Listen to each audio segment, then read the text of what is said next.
এই দোয়াটি সবচাইতে বেশি দ্রুত কবুল হয়, অর্থাৎ আপনি চাইছেন, চাওয়ার সাথে সাথে আল্লাহ তাআলা কবুল করে নেয়। কোরআনে একেবারে স্পষ্ট আয়াত, কোরআনে আল্লাহ তাআলা এই আয়াতটা, এই দোয়াটি লিপিবদ্ধ করে দিয়েছেন, এবং এই দোয়াটি লিপিবদ্ধ করার পরই আল্লাহ তাআলা বলেছেন যে এমনি ভাবে কেউ যদি আমার কাছে দোয়া করে আমি তার দোয়াটা সাথে সাথে কবুল করব। যালিকা নুনজিল মুমিনিন, এমনি ভাবে কোনো মুমিন বান্দা যদি আমার কাছে দোয়া করতে পারে আমি তার দোয়াটাও কবুল করে দিব ইনশাআল্লাহুল আজিজ। চাইতে দেরি আল্লাহ তাআলা কবুল করতে দেরি করবে না।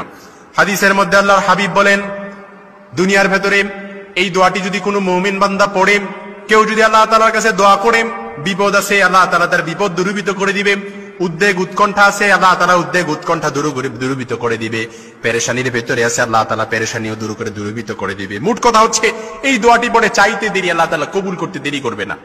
দোয়াটি একেবারে সহজ, লা ইলাহা ইল্লা আনতা সুবহানাকা ইন্নী কুনতু মিনাজ জালিমিন। সাইয়েদনা ইউনূস আলাইহিস সালাম এই দোয়াটি পড়ার কারণে আল্লাহ তাআলা তাকে মাছের পেট থেকে, অন্ধকারাচ্ছন্ন অন্ধকার থেকে আল্লাহ তাআলা তাকে হেফাজত করেছিলেন। যেই আল্লাহ তাআলা সাইয়েদনা ইউনূস আলাইহিস সালামকে হেফাজত করেছেন, সেই আল্লাহ তাআলা কিন্তু এখনো আছে।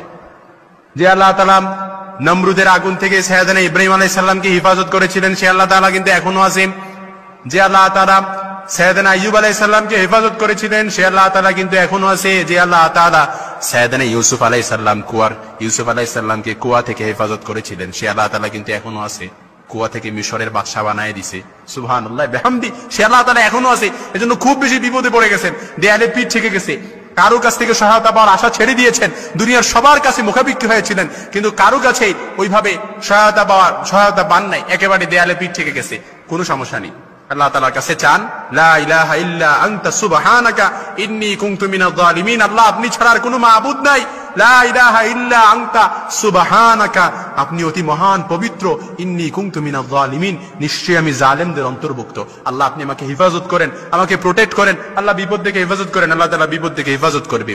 শত্রুর পক্ষে যে জিহাদের ময়দানে গেছেন, যুদ্ধের ময়দানে একেবারে বিপদের শত্রুর মুখাপেক্ষি হয়ে গেছেন, শত্রু আপনাকে মারতেছে, ওই মায়ের মধ্যেও যদি আপনি এই দোয়াটা পড়েন, শত্রু আপনাকে যতই আঘাত করুক না কেন, একটা আঘাতও আপনার গায়ে লাগবে না ইনশাআল্লাহুল আজিজ। বিপদে পড়ে গেছেন, একেবারে বিপদের সম্মুখীন হয়ে গেছেন, হঠাৎ বিপদে পড়ে গেছেন, এই দোয়াটি পড়বেন, এই দোয়াটি সাথে সাথে পড়বেন, ইনশাআল্লাহ গায়বী সাহায্য পাবেন। কারণ এই দোয়াটা দুনিয়ার ভেতরে সবচাইতে দ্রুত কবুল হয়, যেটা সাইয়েদনা ইউনূস আলাইহিস সালামের পরীক্ষিত একটা দোয়া। আল্লাহ তাআলা সাইয়েদনা ইউনূস আলাইহিস সালামকে এই দোয়াটি পড়ার কারণে আল্লাহ তাআলা হেফাজত করেছিলেন।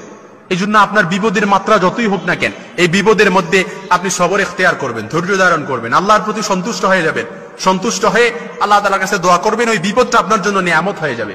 আর বিপদের সময় যদি আপনি আল্লাহ তাআলার উপর সবর ইখতিয়ার না করে অসন্তুষ্ট হয়ে যান, ওই বিপদটা আপনার জন্য শাস্তি হয়ে যাবে। এই জন্য যত বিপদই হোক না কেন, বিপদকে নিয়ামত হিসেবে নিয়ে আল্লাহর উপর সবর ইখতিয়ার করে, আল্লাহর উপর ধৈর্য ধারণ করে, আল্লাহর উপর হিম্মত রেখে এই দোয়াটি পড়বেন। যদি এই দোয়াটি পড়তে পারেন, যত বিপদই হোক না কেন, যত বড় বিপদই হোক না কেন, সবচাইতে বেশি দ্রুত এই দোয়াটা কবুল হবে। আর